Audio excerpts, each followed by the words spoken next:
हम मंगोलपुरी से चल के आए थे और पीएम और राष्ट्रपति जी और गृह मंत्री जी के यहाँ ये ज्ञापन हमने दिया है। ये आप देख सकते हैं, ये तीनों ज्ञापन हमारे हाथ में हैं।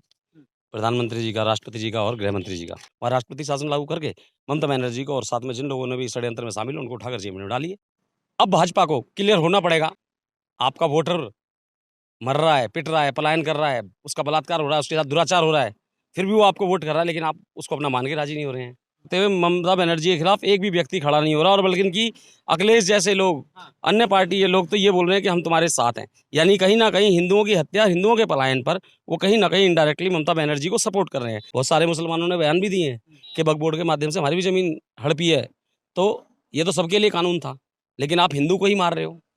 नमस्कार, आप देख रहे हैं द थिंक न्यूज और मैं हूं आपके साथ मानव कश्यप। मेरी मौजूदगी अभी दिल्ली में है और आज हम बात करेंगे उसी मुद्दे को लेकर के जिस मुद्दे की वजह से विपक्ष और केंद्र में बैठी भाजपा सरकार पर लगातार सवाल उठते हुए नजर आ रहे हैं। ये वही मुद्दा है जिसने पहले भी एक बार इस देश को गर्मा के रख दिया था और एक बार फिर से देश के अंदर जो गर्मी है और जो तापमान है वो फिर से बढ़ता हुआ नजर आ रहा है। मुद्दा फिर से बंगाल के अंदर हिंदुओं पर अत्याचार, इस टाइम पर पलायन पर उतर चुके हैं। जो वहां के हिंदू है वहां से जाते हुए, वहां से भागते हुए नजर आ रहे हैं। लेकिन मजाल है कि कोई विपक्ष इस पे कोई भी क्या नाम है सवाल खड़ा करे या फिर इनकी तरफ से कोई बात करने को राजी हुए। लेकिन दिल्ली के अंदर हमारे साथ कुछ लोग ऐसे भी हैं जिन्होंने अपने निवास स्थान से चल करके पीएमओ हाउस तक पैदल चलकर आए और ज्ञापन सौंपा है नरेंद्र मोदी को कि जो ममता बनर्जी है वो यहाँ से इस्तीफा दे और अपनी जो गद्दी है वो वहां से छोड़े। उन्हीं से बात करेंगे। हमारे साथ विनोद आजाद जी हैं।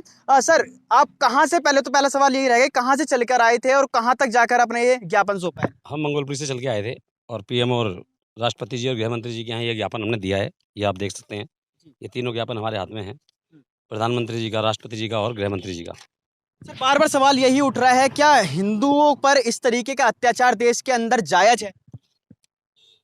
पहली बार हिंदुओं का जो देश है, बहुसंख्यक समाज पिट रहा है अल्पसंख्यक से, और विपक्षी की पार्टियों के नेता जो हैं तुष्टीकरण की राजनीति कर कर जो हिंदू उनको ही वोट देता है उसकी भी हत्या को इग्नोर करते हुए ममता बनर्जी के खिलाफ एक भी व्यक्ति खड़ा नहीं हो रहा, और बल्कि इनकी अखिलेश जैसे लोग, अन्य पार्टी के लोग तो ये बोल रहे हैं कि हम तुम्हारे साथ हैं। यानी कहीं ना कहीं हिंदुओं की हत्या, हिंदुओं के पलायन पर वो कहीं ना कहीं इनडायरेक्टली ममता बनर्जी को सपोर्ट कर रहे हैं। मेरा सवाल उन हिंदुओं से है कि क्या बंगाल का हिंदू अलग है क्या? तुम्हारे बगल में बैठा हुआ हिंदू अलग है क्या? मेरा सवाल उन जातिवादक संगठनों से है, क्या बंगाल के अंदर जो मारे जा रहे हैं हिंदू, उनसे जातियाँ पूछी जा रही हैं कि नहीं? वहाँ पर हाथों में चूड़ियाँ, मांग में सिंदूर, माथे पर तिलक और सिखाएँ देख देख कर मारे जा रहे हैं। वहाँ पर बच्चियों को किसने बुर्का पहना है, किसने नहीं पहना है, उसको देख देख कर उनके साथ दुराचार किए जा रहे हैं। और उसके बावजूद भी अगर हमारे देश की केंद्र की सरकार, माननीय प्रधानमंत्री जी की, जिनको 56 इंच का छाती का बोलते हैं, जो बहुत सारे देशों में अपना वर्चस्व दिखाते हैं, कहीं से भी किसी को भी युद्ध के विराम लगवा कर अपने लोगों को निकाल के ले आते हैं, बड़े दुख के साथ कहना पड़ रहा है कि हम उस सरकार को हमेशा ही वोट देते हैं, अभी भी दिया है, आगे भी देंगे। और सवाल भी उन्हीं से कर रहे हैं कि आखिरकार क्यों एक राज्य की मुख्यमंत्री बहुसंख्यक हिंदू समाज के ऊपर इतना अत्याचार कर रही है। वहाँ के लोग वहाँ पे उनके लोगों को मार रहे हैं, पलायन कर रहे हैं। जो लोग वहाँ के मौजूदा निवासी थे वो लोग आज राहत शिविरों में रह रहे हैं, ऐसे ही जैसे कि 90 के दशक में कश्मीरी पंडित रहे थे। और उसके बावजूद भी ऐसा हो रहा है तो बड़े दुख की बात है। हर बार सवाल उठाया जा सकता है आपसे, लेकिन आपसे हाथ जोड़कर निवेदन है कि हर हिंदू समाज आपकी तरफ देख रहा है बड़ी उम्मीद के साथ। हमने आपको ज्ञापन दिया है, गृह मंत्री जी को ज्ञापन दिया है, हमने ये देखिए महामहिम राष्ट्रपति जी को ज्ञापन दिया है, हमने माननीय गृह मंत्री जी को ज्ञापन दिया है, हमने प्रधानमंत्री जी आपको भी ज्ञापन दिया है। आपके पास क्या इतनी पावर नहीं है? आपके पास RAF है, CRPF, हर आर्मी, हर इंटेलिजेंस आपके पास सब है। ये जो रखे हुए हैं इतने बड़े बड़े हथियार, इतनी बड़ी बड़ी फोर्स हैं, किस लिए? खाली 26 जनवरी में परेड कराने के लिए? वो हिंदू समाज जो मर रहा है उसकी तरफ कौन देखेगा? आपको ही देखना है। तो मेरा आपसे निवेदन है, तुरंत अपनी पावर का सही इस्तेमाल करते हुए ममता बनर्जी की सत्ता को वहाँ से हटाकर वहाँ पर राष्ट्रपति शासन लागू करके, और जो लोग इस पूरे के पूरे मामले में सम्मिलित हैं उन लोगों के खिलाफ कार्रवाई करके उन्हें जेल में डालें, और साथ ही साथ उन लोगों की जांच करने के लिए एक SIT बिठाई जाए जो देखें कि किसने पैसा दिया, किसने ये पूरा माहौल भड़काया। एक भीड़ मौलवियों के कहने से हर राज्य में ऐसे निकल के आ जाती है जैसे पता नहीं क्या कर देगी, निर्देशित भीड़। और वही बंगाल में हुआ और कई जगहों पर होता आया है, आज तक देखा होगा आपने, चाहे धारा 370, 35 या के अन्य पर। तो मेरा हाथ जोड़कर निवेदन है सरकार से, केंद्र सरकार से, कि तुरंत वहाँ पर राष्ट्रपति शासन लागू करके ममता बनर्जी को वहाँ से बर्खास्त करके और जो भी लोग इसमें सम्मिलित हैं उनको जेल भेजे। विपक्ष तो ये कह रहा है ना कि वो तो वक्फ को लेकर के सिर्फ प्रोटेस्ट कर रहे थे और बीजेपी ने उसको दंगों का नाम दे दिया। प्रोटेस्ट ये होता है जो हम कर रहे हैं। हाँ। क्या कभी किसी हिंदू ने आज तक तुम्हारे मुहर्रम का इंतजार करा, अपने छतों पर पत्थर रखे? हाँ। नहीं रखे ना, क्यों? क्योंकि उसे पता है भाईचारा क्या होता है। हर जगह भाईचारा बनाते बनाते जो तुम जिसको भाई बना रहे थे उसको चारा बनाते बनाते यहाँ तक लेके आ गए हो। हिंदू प्रोटेस्ट इसको बोलते हैं, तलवार लेकर, पत्थर लेकर, आग हाथ में मसाले ले लेकर प्रोटेस्ट नहीं होते, वो दंगे होते हैं। तो वो दंगा किया जा रहा है, ना कि प्रोटेस्ट किया जा रहा है। प्रोटेस्ट किया जाता है बिल्कुल शांतिपूर्ण ढंग से। ये रहा ना शांतिपूर्ण का, देख लो ना, यहाँ खड़े हुए हैं आराम से, निवेदन कर रहे हैं, तो ये है शांतिपूर्ण प्रोटेस्ट। वो विपक्ष तो लगातार ममता बनर्जी के साथ खड़ा है ना, अखिलेश यादव ने बोल दिया हम तो पूरे समर्थन है ममता बनर्जी। इसलिए बोल सकते हैं ना उसमें, क्योंकि काफ़ी गद्दार हम्म। हिंदू नेता भी उनके साथ खड़े हुए हैं। 40 हैं मात्र सांसद मुस्लिम, लेकिन बाकी जो टिकट, जो बाकी वोट पड़े हाँ। वक्फ बोर्ड के कानून के खिलाफ, वो कौन थे? संभलिए, उन वो हिंदुओं को सबक है कि उन लोगों को वोट मत दीजिए जो लोग आपके वोट का फ़ायदा गलत जगह उठा रहे हैं। खाली वक्फ बोर्ड पे मुसलमानों का, हिंदुओं का ये अत्याचार नहीं होता, हिंदुओं पे मुसलमानों पे भी अत्याचार होता। बहुत सारे मुसलमानों ने बयान भी दिए हैं कि वक्फ बोर्ड के माध्यम से हमारी भी ज़मीन हड़पी है।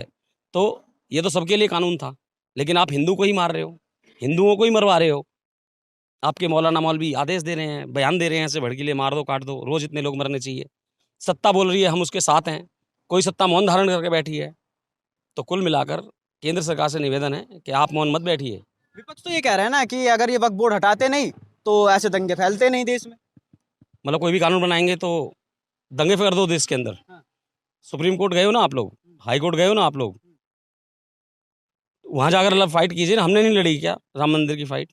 हम नहीं लड़ रहे क्या मथुरा की फाइट? हम नहीं लड़ रहे क्या काशी की फाइट? हम नहीं लड़ रहे क्या भोज की फाइट? हम नहीं लड़ रहे क्या संभल की फाइट?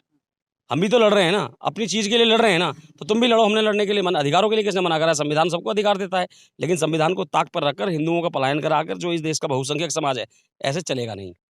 ऐसा ना हो कि ऐसा एक दिन ऐसा आक्रोश आए कि आपका तख्ता ही पलट कर दिया जाए, आपको वोट देना ही बंद कर दे समाज, तो फिर आप क्या करोगे? अगर मरना है तो फिर वोट कहीं और देगा ना आदमी, आपसे क्यों उम्मीद करेगा? तो हम तो इसलिए उम्मीद कर रहे हैं कि भाई आपने हमसे वोट लिया था तो हम आपसे उम्मीद करेंगे। राहुल गांधी से तो नहीं बोल सकते, क्योंकि राहुल गांधी को हमने वोट ही नहीं दिया। कहने को तो सनातनियों की पार्टी है, हिंदुत्व की लड़ाई लड़ती है लगातार भाजपा, लेकिन अब तक कोई एक्शन नहीं, अब तक किसी नेता का कोई बयान नहीं। इसीलिए तो हम आए हैं। हाँ। हिंदू संगठन सारे कहीं ना कहीं अपने रूप में लगे हुए हैं, कोई दिक्कत नहीं है। अब भाजपा को क्लियर होना पड़ेगा कि सबका साथ सबका विकास एक साथ नहीं चल सकता। हाँ। जिन्ना को देख लीजिए, ओवैसी को देख लीजिए, ममता बनर्जी को देख लीजिए, अखिलेश को देख लीजिए, इनको देख लीजिए, लालू की औलादों को, बिल्कुल क्लियर है, हम तुम्हारे साथ हैं, हम तुम्हारे साथ हैं, हम तुम्हारे साथ हैं। आपका वोटर मर रहा है, पिट रहा है, पलायन कर रहा है, उसका बलात्कार हो रहा है, उसके साथ दुराचार हो रहा है, फिर भी वो आपको वोट कर रहा है, लेकिन आप उसको अपना मान के राजी नहीं हो रहे हैं। तो ये तुष्टिकरण की राजनीति आप भी मत कीजिए और दूसरों को भी मत करने दीजिए। कम से कम एक जगह तो वफादार हो जाइए, और वो हिंदू समाज है। तो वफादार आप किसको कह रहे हैं? नरेंद्र मोदी वफादार नहीं? किसको? अपनी कौम के लिए। हाँ। अगर आप हिंदुत्व की पार्टी है तो अपने हिंदुओं के लिए सपोर्ट करिए, हिंदुओं के लिए वफादार होइए। आपने देखा भी था कि जब आपके इतने आवाज़ देने के बावजूद भी वहाँ पर कितनी वोट मिली थी आपको? नहीं मिली थी ना। तो हमारा कहने का मतलब है कि जो आपके लोग आपके प्रति वफादार हैं, आप भी उनके प्रति वफादार होइए। आप देखिए ना क्यों मारा जा रहा है। वहाँ राष्ट्रपति शासन लागू करके ममता बनर्जी को और साथ में जिन लोगों ने भी इस षड्यंत्र में शामिल हैं, उनको उठाकर जेल में डालिए। किसी एक धर्म की तो ममता बनर्जी भी वो नहीं है ना, क्योंकि उनके खुद के परिवार पे हमला हुआ है वहाँ पर तो। मैंने बताया तो सही है। ये उन सभी पार्टियों के अंदर जितने भी और भी हिंदू नेता बैठे हुए हैं, ये उनके ऊपर भी लागू है। जिस दिन ये भीड़ आएगी और इस देश के अंदर कोहराम मचाएगी, उस दिन किसी को नहीं छोड़ेगी। सोहरावर्दी को नहीं छोड़ा, अच्छा। उनको भी नहीं छोड़ा था, काटे थे घेर घेर के। भगत सिंह के परिवारों को भी नहीं छोड़ा, किसी के परिवारों को नहीं छोड़ा। ये भीड़ जब आती है, इनको सिर्फ एक ही चाहिए, देश के अंदर सिर्फ और सिर्फ शरिया कानून चाहिए, पूरा देश इस्लामिक चाहिए, और कुछ नहीं चाहिए इनको।